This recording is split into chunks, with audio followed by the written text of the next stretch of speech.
নমস্কার বন্ধুরা, আমি জয়রাজ খেল গল্প পরিবারে তোমাদের স্বাগত জানাই। তো পাকিস্তানের সুপার 8 থেকে সেমিফাইনালে যাওয়ার চান্সেস কতটা রয়েছে সেটা কিন্তু একটা বড় প্রশ্ন। অনেকের মনেই এই প্রশ্নটা আসছে যে পাকিস্তান কি তাহলে ওয়ার্ল্ড কাপ টি-20 ওয়ার্ল্ড কাপ থেকে বিদায় হয়ে গেল পুরোপুরিভাবে। তো এখনও সেইটা বলার সময় আসেনি যে পাকিস্তানকে আমি বলে দিতে পারবো, আমরা বলে দিতে পারবো যে পাকিস্তান টি-20 ওয়ার্ল্ড কাপ থেকে বাইরে চলে গেছে।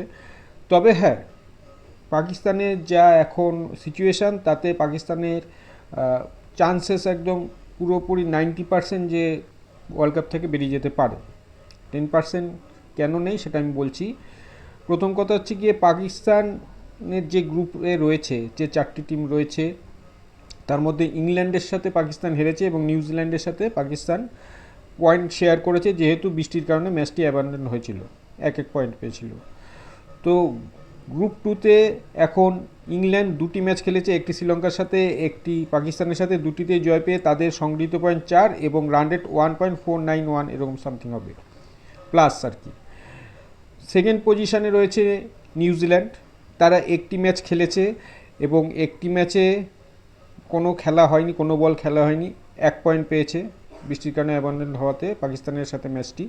তো তাদের রান রেট 0, না মাইনাস না প্লাস, 0। থার্ড পজিশানে রয়েছে পাকিস্তান। পাকিস্তান 2টি ম্যাচ খেলেছে, একটিতে পয়েন্ট শেয়ার করেছে 1 পয়েন্ট এবং পরে যেটি ইংল্যান্ডের সাথে খেলেছে সেটিতে হেরেছে। তাদের সংগৃহীত পয়েন্ট এখন 1, 2টি ম্যাচ খেলে এবং রান রেট -0.461। আর সবশেষে আছে শ্রীলঙ্কা। শ্রীলঙ্কা একটি ম্যাচ খেলেছে, একটিতে ইংল্যান্ডের সাথে হেরেছে, তাদের রান রেট -2.551। তো এবার যদি দেখা যায় যে পাকিস্তান নিউজিল্যান্ডের সাথে তো পয়েন্ট শেয়ার করেছে, এবার রয়েছে বাকি একটি ম্যাচ শ্রীলঙ্কার সাথে জিতে গেল, বড় মার্জিনে জিতে গেল। অপরদিকে ইংল্যান্ড নিউজিল্যান্ডকে হারিয়ে দিল এবং শ্রীলঙ্কা নিউজিল্যান্ডকে হারিয়ে দিল। তাহলে কিন্তু পাকিস্তান সরাসরি চলে যাচ্ছে সেমিফাইনালে। কী করে? কারণ পাকিস্তানে 1 পয়েন্ট ছিল, শ্রীলঙ্কাকে হারানোতে পাকিস্তানের পয়েন্ট 1 আর 2, 3 পয়েন্ট হয়ে গেল। তো ফার্স্ট হচ্ছে কি 6 পয়েন্ট ইংল্যান্ডেরও থাকলো, পরে পাকিস্তান 3 পয়েন্ট হলো, সেকেন্ড পজিশন। তো সে আর সে নিউজিল্যান্ডের হয়ে গেল 4th পজিশন 1 পয়েন্ট নিয়ে, আর থার্ড পজিশনে রয়েছে শ্রীলঙ্কা 2 পয়েন্ট নিয়ে। এভাবে পাকিস্তান যেতে পারে। অপর দিকে দেখা গেল যে নিউজিল্যান্ড ইংল্যান্ডকে হারিয়ে দিল, তাহলে নিউজিল্যান্ডের পয়েন্ট হয়ে গেল 3। আর নিউজিল্যান্ড যদি শ্রীলঙ্কাকে হারিয়ে দেয় তাহলে নিউজিল্যান্ডের পয়েন্ট হয়ে গেল 5। সেক্ষেত্রে নিউজিল্যান্ড আর ইংল্যান্ড চলে গেল, পাকিস্তান কোনো চান্স রইল না। কিন্তু যদি নিউজিল্যান্ড ইংল্যান্ডকে হারিয়ে দেয় আর নিউজিল্যান্ড শ্রীলঙ্কার সাথে হেরে বসে, তাহলে পাকিস্তানে একটা ক্ষীণ চান্স থাকবে। প্রচুর রানে শ্রীলঙ্কার সাথে পাকিস্তানকে জিততে হবে, 100, 120 কি তারও বেশি রানে, রান রেটের নিরিখে যদি যেতে হয়, সেটা চান্সেস একদমই নেই, মানে এত রানে কেউ জিততে পারে না। তো সেক্ষেত্রে পাকিস্তানের একটাই চান্স রয়েছে, সেটি হলো পাকিস্তানের নিজের ম্যাচ জেতা এবং নিউজিল্যান্ডের অবশ্যই 2টি ম্যাচ হারা, ইংল্যান্ডের সাথে এবং শ্রীলঙ্কার সাথে।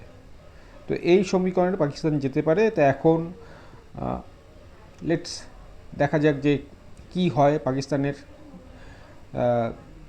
সেমিফাইনালে যেতে পারে কি না, চান্সেস খুবই কম।